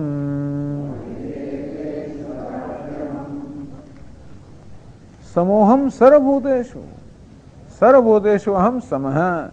Hey Arjuna, I am equal to all the beings. I am same in all the beings. That is why I am equally present in all the beings. We discussed earlier. What is the truth of all the beings? What is the truth of every nama rupa? Asti, bhati, priyam. Is it not? Clock also asti, bhati, priyam plus nama rupa. Book also asti, bhati, priyam, nama rupa. I am also asti, bhati, priyam, nama rupa. You are also asti, bhati, priyam, nama rupa. Samoham sarvabhuteshu. Hey Arjuna, I am equally present in all the beings. I am their very self. Aham Atma Gudakesha Sarvabhutashaya Sthita. As Atma, I dwell in the hearts of all the living beings. Even in the mosquito also I am equally present. In an elephant also equally present. In a saint also I am equally present. In a sinner also equally present. It is not that in a sinner, he is present in a small measure. In a saint he is present in a larger measure. He is equally present with the self of everyone. Samoham sarvabhuteshu. Name dveshya hasti na priya. I don't have dvesha or I don't have aversion for anybody. Na priya, I have no partiality for anybody. In the eyes of Lord, everybody is equal. That's wonderful. Everybody is equal. For us there is a sinner and a saint. For us there is a papi and punyashali. For us there is a thief and there is a all these these are all our viewpoints. As far as Lord is concerned, Pitahamasya Jagatah, Mata Dhata Pitamaha. I am the father, I am the mother, I am the grandfather. Oh, everybody is my children. I am equally present in all of them. My grace is equally available to them, which means I am impartial. So first line of the verse says, I am impartial. But then next line says, I am partial also. Very clever. There is none cleverer than Lord Krishna. He can say something and contradict himself right away, and leaving us to understand what he means. Masthani sarvabhutani, nachaham te shavasida, nacha masthani bhutani. You understand what it means. Similarly also the first line says that I am equally present and my blessing and grace is available equally to everybody because I am the self of all. Aham satta sphurti pradata. I impart existence and awareness and intelligence to everything. I am equally present even as ananda, fullness in the heart of everybody. But then Lord, how come that there are some people who appear to enjoy your grace and other people are not? Lord Krishna says, that is not my problem. That is, it is not because I am partial or not partial. It is something, some visheshata, some peculiarity in them that it happens. Ye bhajanti tamam bhaktya maite teshu chapyaham. But those, ye mam bhaktya bhajanti, but those, however, those who worship me with devotion, maite, they are in me. Teshu chapyaham, I am in them. Very interesting. Surya, the sun says, my light is equally available to everybody. Whether he is a sinner or a saint, whether my devotee or not a devotee, whoever he is, my light is equally available. No partiality at all. But still we find that some houses are lighted and some houses are not lighted. What's the reason? That is because those who open their windows, they enjoy my light. Those who have not opened the windows, they don't enjoy it. I am not partial. But then some apeksha is there even on their part also. My grace is equally available. But who enjoys the grace? The one who opens the gates of his heart for the grace to flow, well, they enjoy the grace. For others, the grace is equally available, but they don't enjoy it. They don't make themselves available to it. Ye bhajanti tamam bhaktya. This is nature. For example, the sun gets reflected in the mirror. It is the nature of a mirror. Mirror is a surface which is what we call a pure surface. So it is the nature of a pure surface to reflect whatever is in front of it. And it is the nature of an object also to be reflected in a reflecting surface. So when I stand in front of the mirror, my face gets reflected. It is nature of mirror. Not that mirror is doing some special thing to do that. And I am standing in front of a wall, my face doesn't get reflected because wall is an impure surface. Or opaque, So it is the nature of an impure surface not to reflect what is in front of it. And it is the nature of the thing also not to be reflected in that kind of a surface. Whereas it is the nature, that is called aswachha dravya. Darpan is swachha dravya, pure surface. It is the nature of the pure surface to reflect what is in front of that. No effort is made. And therefore, here Shankaracharya gives another example of fire. Fire removes the heat of whoever comes close to it. So in the cold, the fire is lighted, but somebody chooses to stand away. He continues to shiver in cold, and somebody comes closer to the fire, well, his cold is removed, and he gets that warmth. So the warmth of the fire is equally available to everybody. It is for the person to use it. That much is expected. That is required. You knock, it shall be opened. But you have to knock. That much you have to do. No, that also I can't do. Doesn't matter. Then wait. Someday you will knock. Knock, it will be opened. Ask, it shall be given. But you have to do that much.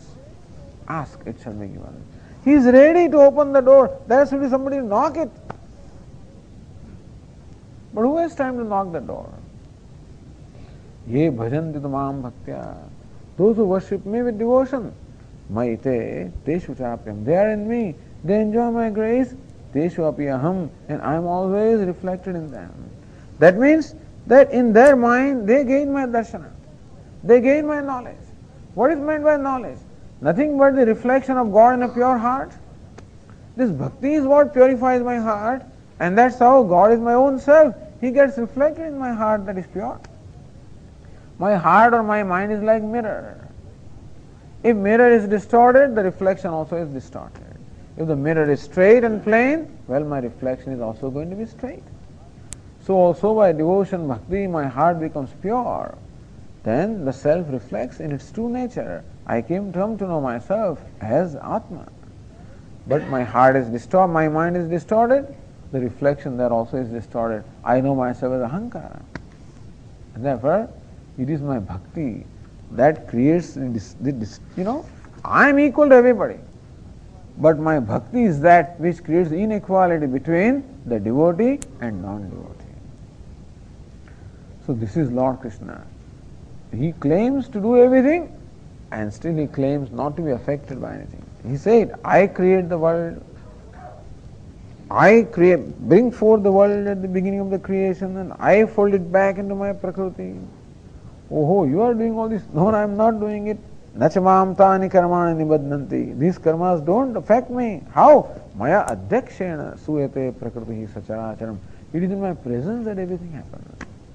So he claims, and slowly, this is how you have to know it in stages. He doing everything, but still not doing anything. He being equal to everybody, and still partial also.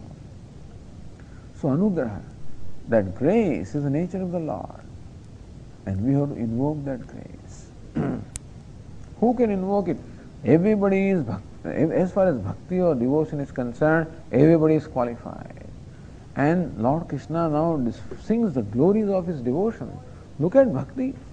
Greater than Lord is his bhakti, looks like. Bhagavan says bhakti is greater than Bhagavan. Look at, Bhagavan doesn't do anything. He is in the heart of everybody, but nothing happens. His bhakti comes, everything happens. And so, the glory of his bhakti is being described in the next verses. In the 30th verse, it is said, Api chet suduracharah bhajate mam ananya bhag sadhureva samantavyah samyak vyavasito hi sah. Api chet suduracharah, api chet, in case, suduracharah. Achara, conduct. Sadachara, good conduct. Durachara, evil conduct. Sudurachara, a champion of evil conduct. So even among Duracharis also, this fellow is a champion. Sudurachara. Apichet, suppose there is a person like that. Even for him also, there is nothing to worry. There is no hope to be lost. There is hope for everybody. Bhajate mam ananya bhag. He starts worshipping me. Ananya bhag. So he worships me single-mindedly. Single-pointedly he starts worshipping me. For some reason now this kind of a viveka has arisen in his mind. As it happened in case of sage Valmiki. Because in his Purvashrama, Valmiki in fact was a robber. A bandit. He used to rob people, used to even kill them if they did not cooperate. And sage Narada happened to go there, one day, and he said, oh, come on, give me whatever you have. He said, I have just a kamandal. Rudrakshama, le jao bhai. So, but then why do you do this thing? He said, why? to earn my livelihood. This is my way of living. That's how I learned from my forefathers. But do you realize that you are committing sin when you are doing this? You are robbing people, hurting them, even killing them? He says, yeah, that is all I know how to do. But do you know that you are accumulating so much sin? He says, yeah. How is your sin going to be removed? He says, I have no problem. I have my family and they will share in my sin because they are sharing in my wealth or my, whatever I get. So they will share in my sin also. Have you ever checked with them? I haven't checked with them, but I can check with them. So go and check with them. Ask them, I'm waiting here for you. And then this robber goes home and asks his wife. He says, look, you know how I am getting all this money? He says, yeah. You know that I have to hurt people sometimes and kill them also? He says, yes. Do you know that I incur a lot of sin in so doing? He says, yeah. Then you are my partner in those sins also, isn't it? He says, no way. I'm your wife and you are pati. Pati means one who protects. It is your duty to protect and to provide. I don't care how you provide me. Therefore, the sins remain with. I am only a part. I will share only your wealth, but not your sin. Disappointed, he went to his parents. Parents says, we share in your sins. We gave you birth and raised you, and now it's your duty to serve us. Went to his children. Children says, you have given birth to us, it's your responsibility to look after us. We have nothing to do with your sins. And thus he realized that nobody wanted to share into his sins. Everybody was only interested in swartha, naturally. Totally disillusioned with life. So this is what happens. So sometimes by the fructification of some punya karma of the past, this kind of an understanding may arise in the life. He came and surrendered to sage Narada. Narada gave him this mantra, Ram, Ram, Ram. And then he became a sage. Bhajate mam ananya bhak. Once this kind of a conviction comes in my heart and I start worshipping the Lord single-pointedly, sadhureva samantavyaha. Hey Arjuna, he is no more a durachari, he is no more a sinner, he is a sadhu. Sadhu means the one of good conduct. Understand him to be a person of good conduct. Why? Samyak vyavasito hi saha. Because now a proper conviction has arisen in his mind. So how are we going to judge a person? Not by the conduct of the person, but by the belief of the person, by the conviction of the person. Vyavasaya means conviction. Samyak vyavasito hi saha. Now there is a right conviction in his mind that, I have been wasting my time. I now realize that what really I am born is for Lord. He is my refuge. He is my goal. He is my means. That vyavasaya, that kind of a determination or conviction once it arises, he becomes a sadhu. It is conviction. What am I? Nothing but my convictions. My actions are nothing but reflections of my convictions, is it not? Whether my actions are virtuous or whether they are vicious, that is determined by my conviction. Whatever conviction I have, whatever beliefs I have, whatever shraddha I have, that's what determines what I am and what I do. That's why Vedanta wants to transform things there. Vedanta addresses our intellect. That is the thinking faculty. That is the determining faculty. That is the faculty that determines, that judges, that's what makes decisions. That is where convictions are. And all my emotions or all my actions are all determined by my convictions. If convictions change, my actions are going to change. My life is going to change. It's going to get transformed. Lord Krishna says, understand that he is already a sadhu because his conviction is sadhu. What happens to him? The next verse says, Kshipram bhavati dharmatma shashvachantim nigacchate kaunteya pratijanihi name bhaktah pranashyate. Kshipram bhavati dharmatma. The one who was sudurachara, One person was deliberately of bad conduct because his conviction, his understanding, his perception of life has changed. Kshipram bhad dharmatma. In no time, he becomes dharmatma. Dharmatma means one whose nature is dharma, atma, antahkaranam. One in whose antahkaran or mind now there is dharma. He becomes a saint. He becomes a person of good conduct. He becomes ultimately a saint. Shashvat shantim nigacchade. And he attains that eternal peace. He attains freedom from all the conflicts, freedom from all sadness, freedom from all smallness. He attains eternal peace, meaning he ultimately becomes liberated. See what bhakti can do. All that is necessary, a conviction to arise in my mind. Once I become a devotee of the Lord, devotee of the limitless, that will completely transform the personality.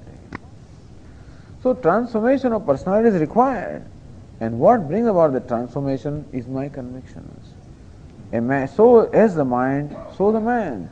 As the conviction, so the mind. As the mind, so the man. And in second line now, Lord makes a declaration. This is also a very famous statement. Kaunteya pratijanehi name bhaktah pranashyati. Maybe Arjuna might have looked with a certain sense of doubt. Are you sure, Lord, that this person who was a sinner, a great sinner, you mean he'll get liberated? Maybe there was a certain amount of doubt or a question on the face of Arjuna. Little bit of disbelief maybe on the face of Arjuna. Lord Krishna got a little bit excited, a bit of upset. Arjuna, are you questioning what I'm saying?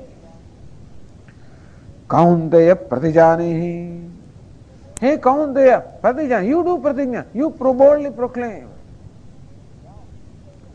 Pratigna means vow. You take a vow. You boldly proclaim. Here Lord Krishna asks Arjuna to make a pratigna, to make a vow. You go and boldly declare to the people who are disbelievers and declare before them. What do you declare? Name bhaktah pranashyati. Here Arjuna, go and declare, boldly proclaim to the world that my devotee, the devotee of Vasudeva, the devotee of the Lord, never comes to a bad lot. Once even that devotion arises in my heart, it becomes a responsibility of God to make sure that he attains the goal of his life. Like stepping onto an escalator. You know escalator? I'm sure there must be escalators in the big stores here. Step onto escalator, it takes you right up there. You need not do anything further. Escalator of bhakti. Step onto that, shashvat shantim nigacchati. At Lord. Lord Krishna asks Arjuna to proclaim. Arjuna may ask, Lord, why are you asking me to proclaim? Why don't you proclaim? Why don't you do a pratigna? Why do you ask me to do that? Lord Krishna says, Arjuna, you know something? People will trust you more than they trust me. Because, you know what? See the way the clever ways in which I am saying things and doing things. People may perhaps not trust me as much. You are a straightforward person and your words will be taken more seriously than my words. Because I am in the habit of doing pratignas and breaking my vows also. Sometimes if it is convenient, he breaks his vow also. You know, Lord Krishna had taken a vow that I will not wield weapon in this battle. He had taken a vow. Now, Bhishma, Pitamaha, he took another vow. I'll make sure that Lord Krishna wills that he takes weapons in his hand. I will make sure that he breaks his vow. You see, 9 days the battle was going on, and still the Pandavas are not defeated, even though Bhishma was fighting, and Duryodhana was very upset, and he went and taunted Bhishma. He says, I know that you are soft corner for these Pandavas. I know that you are fighting outwardly, but inwardly you want them to win, and that's why you are not wholeheartedly fighting. And like this, he said a lot of things to Bhishma Pitama. And Bhishma got a bit upset. So Duryodhana, I promise you that tomorrow either I am there or Pandavas are there. And that day Bhishma started fighting such a battle that it looked as though the whole Pandava army and the Pandavas will be wiped out. Lord Krishna saw that, hey, his bhaktas, his devotees are going to be destroyed, wiped out. He really got upset at Bhishma Pitama. He jumped from the chariot. And when he jumped from this chariot, the whole earth started shaking. and his Uttariya fell down on the earth, and he took up one chariot wheel which was lying there in his hand, and he rushed Bhishma to attack him. Rushed at Bhishma. That is it. Bhishma Pitama said, oh, my vow. Mahatmas are like that. Their vows are not very strict. Because here there is a conflict of two vows. One is pratigna of the Lord, other is pratigna of his devotee. Bhishma is the devotee of the Lord. Now whose pratigna is important? Lord Krishna says, the pratigna of my devotee is more important. Therefore, his vow must be maintained. I can give up my vow. That doesn't matter to me. He is so large-hearted that it doesn't matter to him. That's how Mahatmas are. वो महात्मा कहते हैं कि हम तो ऐसे ही होते हैं, सब खा लेते हैं, भूख नहीं होती तो भी खा लेते हैं, कभी कोई प्रेम से लाते हैं, चलो खा लिया, वैसे तो हम मिठाई नहीं खाते हैं, किस प्रेम से ला दिया, ला तो खा लिया, चलो कोई बात नहीं, भूख भी नहीं है तो भी खा लिया. So one Mahatma was telling us an incident about some other Mahatma. He says this Mahatma was once invited by one of his devotees for bhiksha. When Swamis go there, it's always called bhiksha, you know. But anyway, he's invited for bhiksha. Now what happened is that day, his wife was at that day in the monthly period, therefore she could not cook. And this fellow had to cook the food, and he never had cooked the food. So his wife would direct him and he cooked something, you know, for the Mahatma. And he also made a vegetable sabji sab banaya. महात्मा आए, उनको सब परोस दिया, रोटी सब्जी दाल. Mahatma ate, you know, one little, he ate sabji with this chapati, roti, and he knew some problem was there. You know, this fellow cooked the sabji or vegetable in castor oil, not nice. He did not ask. So he did not know one oil from the other. This fellow had never cooked. He did not know what contains what, and therefore he cooked sabji all that, but in castor oil. And this person knew. As soon as this sadhu, the Mahatma, ate that sabji, he knew this is made in castor oil.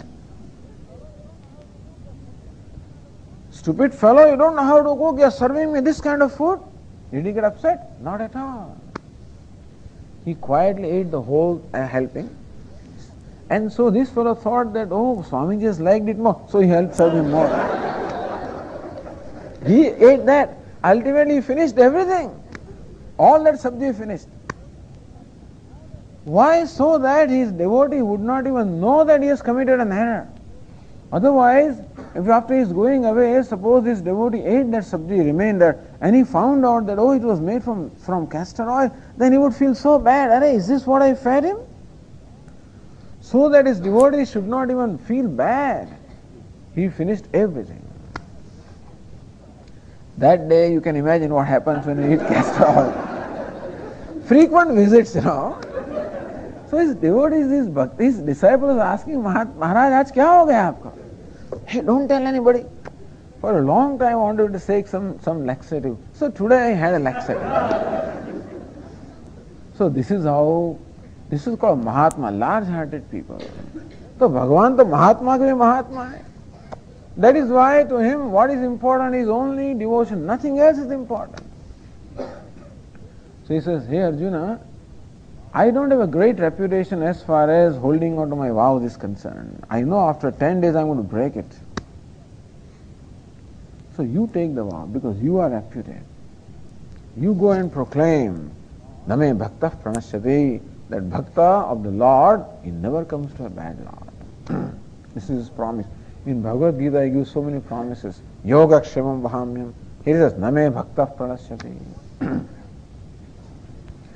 Well, who is qualified for your bhakti? Doesn't matter who he is. Says in the verse 32, Mam hi parthavyapashritya yepi syuh papayonayah striyo vaishyas tatha shudraha te piyanti param gatim.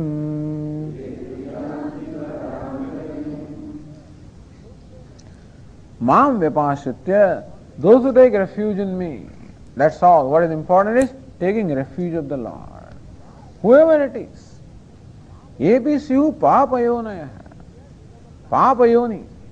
Certain yonis you get because of papa or the sin. And therefore, generally you would think that those jivas belonging to those yonis are not qualified for worshipping Lord. Lord Krishna says no. Papa yonaya.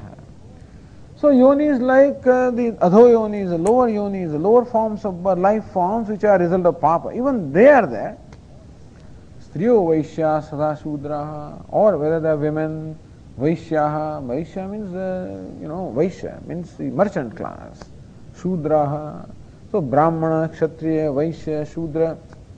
The thing is that in the ancient days, the women as well as Shudras were not qualified to study Vedas. That is why they are mentioned here. Nothing against women or nothing against Shudra or anybody. But just to mention, everybody is qualified for my devotion. That's the idea.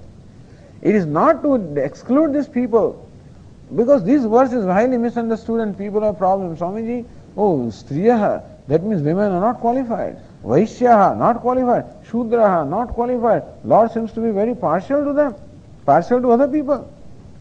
He is discriminating. No, this is not discrimination. Here Lord Krishna is singing the glory of his bhakti. That whoever it is, Te Biyanti Param Gatim, all of once they take my refuge, that's all that is important. These Mahatmas tell a story, this man was once being chased by a dog. He was going in a street and the dog started chasing him. This fellow didn't know where to go. One temple was open. He just rushed into the temple and went all the way where the sanctum was there, just to be saved from a dog. He didn't want to go to the temple. But anyway, he just went there because that was the only open place. And he fell there at the feet of the Lord. Bhagavan says, this has come, this is my devotee. He has surrendered to me. As I said, they are all, sometimes they get easily deluded. Bhagavan also. So Bhagavan says all that is important is Mam Vyapashritya. Those who take refuge in me, doesn't matter who they are. Just that very act of taking refuge in me, Te Piyanti Param Gatim, they will attain the Param Gatim. They will attain the ultimate goal of that life. So there is no adhikaritvam. In our scriptures, all kinds of bhaktas have been described. Vyadasya charanam dhruvasya chavayah. There was a bhakta in Mahabharata, you see the bhakta a Vyadha. A butcher also was a bhakta of the Lord. There is a whole prakarana of Vyadha.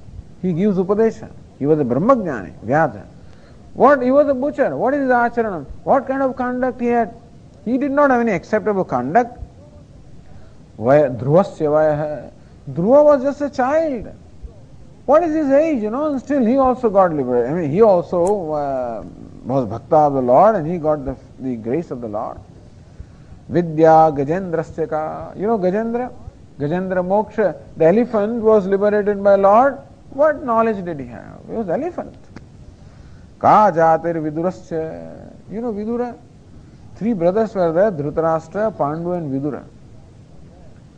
So the 2 queens were there of Vichitravirya, Ambalika and Ambika. Of them, these 2 sons were born. And the 3rd son, Vidura, was born of a maid servant. So he was Shudra actually. But still, he was Ka Jati Vidurasya. Vidura was a Shudra. Still got liberated. Yadava Patehe Ugrasya Kim Paurusham. This Ugrasena. What Paurusha did he have? And still, he also got liberated. Kubjayaha Kamaniya Rupam Adhikam. Kubja? Very ugly woman, supposedly. Black, dark and ugly woman. And still, Lord Krishna, she became the favorite of Lord Krishna. What Rupa Kamaniya Rupam? What Rupa of the beauty did she have? Kim Tat Sudamno Dhanam. Sudama? What did he offer to the Lord? Just some tandula. What wealth did Sudama have? That means you don't need wealth, you don't need beauty, you don't need vidya, you don't need any qualification. Bhaktya tushyati kevalam nacha gunaihi. Bhakti priyo madhava. Madhava is bhakti priya. He is only pleased by bhakti. You don't need any gunas at all. So that is the greatest of the bhakti, that everybody is qualified, it will purify everybody and everybody can get liberated. This is being said to Arjuna. So, in contrast to what is said in the verse 33, says here, Kim punar brahmana punyaha bhakta rajarshayasthatha anityam sukham lokam imam prapya bhajasvamam. When all these people can get liberated, and kim punah brahmana, those who are born as brahmanas, meaning those who are born with pure heart, rajarshaya, like Arjuna, those who are born as rajarshis, what to talk of them that they will be liberated? Therefore, here Arjuna, everybody is qualified for my bhakti. Anityam sukham lokam imam prapya bhajasvamam. So Arjuna, bhajasvamam, you worship me. Anityam asukham lokam. Understand that you have attained this human birth, which is a very precious birth. And that birth is obtained for worshipping Lord, so that we gain that fulfillment in our life. But anityam, Lord, I will do it at some time. Right now I am young, I will wait. Anityam, you never know when this body will come to an end. It is impermanent, therefore don't wait for future, do it now. No, but let me gain some enjoyment from life. Asukham, there is no pleasure in the life at all. That means this life of human being is not only impermanent, but full of miseries. That being the case, don't try to gain sukha or happiness from the materials, because you are not going to get it. The only where you can get sukha or happiness is from me, who is your own self.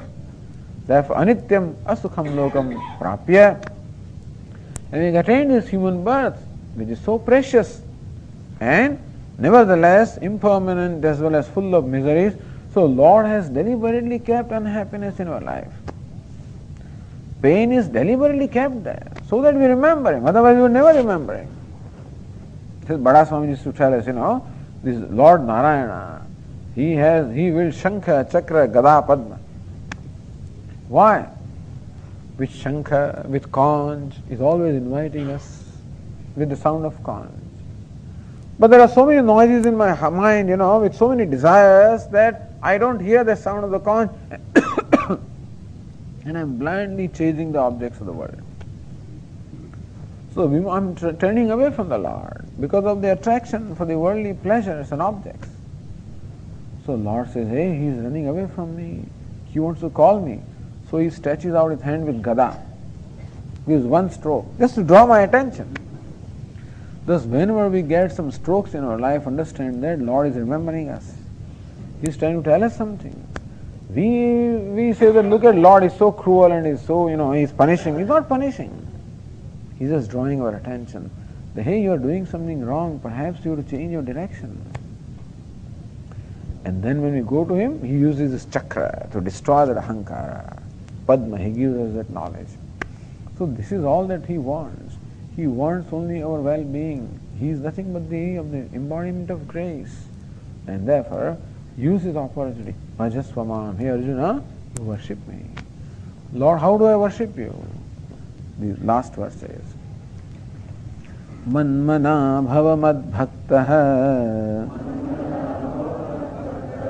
madhyaji mam namaskuru Mame vaisyasi yuktvaevam Atmanam matparayanah.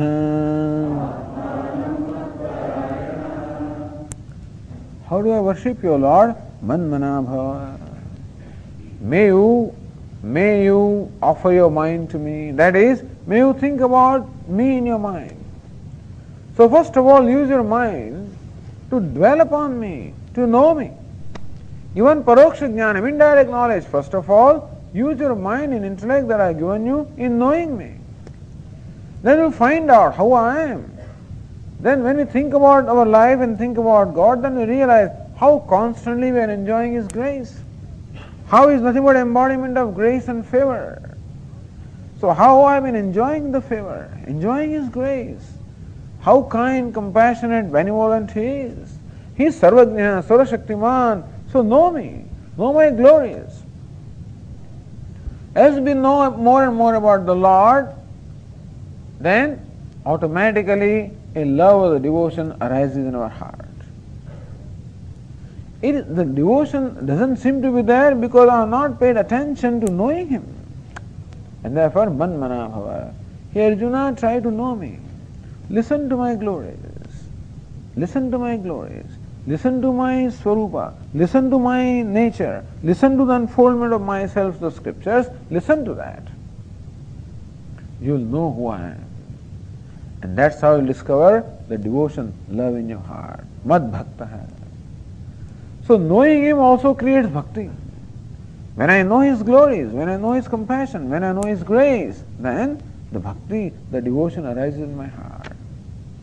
When devotion is discovered, madhyaji, then I would want to do something because there is love for the Lord. Therefore, madhyaji, perform actions for me also. The actions are performed as an offering to Him. Mam namaskuru. In this manner, I salute Him. I surrender to Him totally. Mameva eshyasi. So manmana bhava. May you offer your mind to me, that is, with your mind, may you think of me. Give up the thinking of other things. Mad bhakta. Become my devotee, become devoted to me, give up devotion for these worldly things. Madhyaji, perform your actions to works, offering to me rather than offering to these limited ends. Mam namaskuru. Salute me, surrender to me, take my refuge. Don't seek refuge of anything else. Mameva eshyasi, you will indeed reach me alone. Yukta evam, in this manner, mam atmanam matparayana. You has become matparayana. You has become one for whom I am the ultimate goal. You mam atmanam eva eshyasi yuktva, thus having totally joined with me, being totally connected to me, or totally abiding in me, you will definitely reach me, who is the self of all. You will reach me, the self of all, that is Brahman. You will attain the limitless in your life. You will attain that fulfillment in your life. So this is the chapter on Bhakti Yoga. As we said, this chapter describes Bhagavan, Bhakta and Bhakti. One of the most beautiful chapters of the Bhagavad Gītā. And with this verse, Lord Krishna concludes the discourse of the 9th chapter. Let us read that Sankalpa. Om Tat Sada Iti Śrīmad Bhagavad Gītāsu Upanishadsu Brahma Vidyāyam Yoga Shastre Shri Krishna Arjuna Samvade Raja Vidya Raja Guhya Yogo Nama Navamodhyaya Iti. In this manner, Śrīmad Bhagavad Gītā. So, Śrīmad Bhagavad Gītā, sung by the Lord, Upanishadsu. This Bhagavad Gītā is nothing but Upanishads. In fact, every chapter can be looked upon as an Upanishad. Brahma Vidyayam, the main subject matter being Brahma Vidya, the knowledge of Brahman. Yoga Shastra, and also Yoga Shastra for the preparation for the Brahma Vidya. So Brahma Vidya and Yoga Shastra are the two subject matters. Brahma Vidya the primary subject matter, Yoga Shastra the secondary subject matter. Shri Krishna Arjuna Samvade, Bhagavad Gītā, which is in the form of Samvada of Shri Krishna and Arjuna. Raja Vidya, Raja Guhya Yogo Nama. That's the nomenclature of the chapter. There is no, because Raja Vidya, Raja Guhyam, that's how, this second verse starts with these words, so that is the name of this Adhyaya, Navamo Adhyaya.